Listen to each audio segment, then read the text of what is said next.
Hi guys, I'm back again today with another video, and today we are checking out why no one's allowed to explore Antarctica or the Antarctica. I don't know why. Maybe there's some secret shenanigans going there, or they don't want humans to kind of like destroy that place. We'll see. We'll find out. So, anyways, before we do start, don't forget to subscribe, click the bell button, and let's begin. The world's coldest continent is also one of the most mysterious places on Earth. It's as unique as it is secretive, and unlike most destinations, you can't just hop off a commercial flight. Unless you're an elite scientist or an emperor penguin, exploring the Antarctic is forbidden. Even if you could, good luck overcoming frostbite-inducing temperatures of negative 130 degrees Well, thank Fahrenheit you. or negative 90 degrees Celsius. But why is it restricted? And where do these rules come from? Grab your mittens and let's find out. Before the mid-1900s, we knew almost nothing about Antarctica. Then, an American Navy explorer by the name of Admiral Richard Byrd Jr. changed everything. Oh, and before you go asking Santa for presents, the Antarctic is actually at the South Pole. Antarctica equals south, Arctic equals north. Comprende? Anyway, what was Byrd's See. deal? Aside from enormous expanses of ice, endemic wildlife, and wintry conditions he'd never before seen, what else exactly did he find? While it's still shrouded in mystery, many think that Byrd came across an underground civilization called Agartha. Here, check it out. Gartha. In 1957 and 58, a bunch of countries came together and were like, you know what, we love what this new research is showing and we need to protect Antarctica. So, the Antarctica Treaty was created. What does that mean exactly? Well, it means that smarty-pants scientists in lab coats can venture into the icy abyss for research purposes. For the rest of us, there are exceptions, of course. We can, for example, head to the Antarctic waters on a cruise ship. Can we set foot on the land as well? Technically, yes. There are a few landing spots along the peninsula, but compared to the entire continent's mass, it isn't even a sliver. The treaty also stated that no single nation could own Antarctica. It's divided up into partial ownership for these 7 countries. Here, check it out. Okay. So I wonder why the 7 countries only. Is it because it's like close to those countries? Or did we buy parts of this place? Um, I would like to know. Maybe he's gonna tell us. For Let's see. no single nation could own Antarctica. It's divided up into partial ownership for these 7 countries. Here, check it out. Australia, New Zealand. So we know we're not allowed to wander around the frostbitten land of Antarctica, but why exactly is that? First and foremost, it's for the protection of the environment. It makes sense too. The world's southern tip Oh, is a so place cute. overflowing with biodiversity. There's endemic species, underground mountains. Yeah, you heard that right.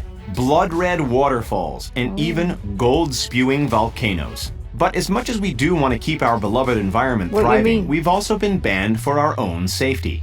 Temperatures can drop to a whopping negative 130 degrees No, Fahrenheit. thank you. That's negative 90 Celsius. For most of us, protecting the environment and ourselves is the whole story. However, for a select few, it's believed that there's some rather shady stuff going on behind that ice wall. As you can see, Loki it's lives completely visible on Google Maps satellite view, so if something shady was going on, it must be rather well hidden. Perhaps this giant alien face-like structure could be a sign of the unknown? We won't delve too deep into other theories, but they do include a supposed hidden fortress used in World War II, claims that an ancient civilization once lived down there, and of course the idea that it's the gateway to the end of the world because the world is flat. Yeah, Okay. right. Okay, so what would actually happen if we did try to visit Antarctica? If you break the rules, get ready to deal with fines of up to 10,000 US dollars, and even a year behind bars for each rule that you break. There are a heap of rules to follow, but they mostly revolve around protecting native wildlife. But wait, since nobody technically governs the area, who's actually gonna punish us? Well, it depends on where you're from. According to the Antarctic Treaty, anybody accused of a crime in Antarctica is subject to punishment by their own country. But what if you're just visiting as a tourist from a country that isn't part of the treaty? Well, in that case, usually the host nation of the ship or plane you arrived on takes the reins. And the captain Oh. or pilot of the ship could take full temporary control over you. Antarctica isn't only a restricted landmass, but also one of the largest forbidden airspaces on the planet. It's because of Oh. legislation that was introduced in the 80s under the Reagan administration. A law was created that stated no aircraft, regardless of where they are, is allowed to be more than 60 minutes from an airfield in case of an emergency. Since the infrastructure around the South Pole is next to none, we have to avoid it in the name of safety.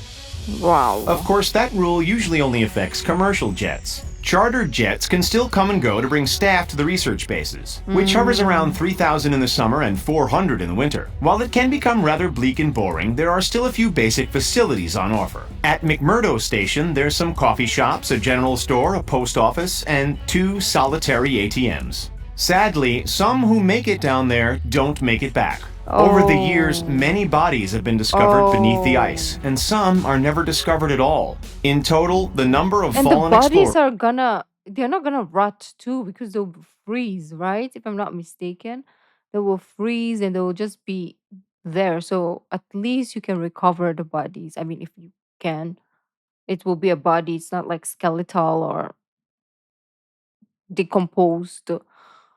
Ah, that's the only plus, I guess. Like, this is a dangerous place. I mean, especially for research, if you're doing, if your work revolves around doing research in the Antarctica, good luck to you, I would say. is thought to be in the hundreds. You're sleeping in a tent. That's That's all for crazy. why no one's allowed to explore the Antarctic. Do you think Okay. there's more hidden down there than we know? I want to know why those countries. That's what I want to know.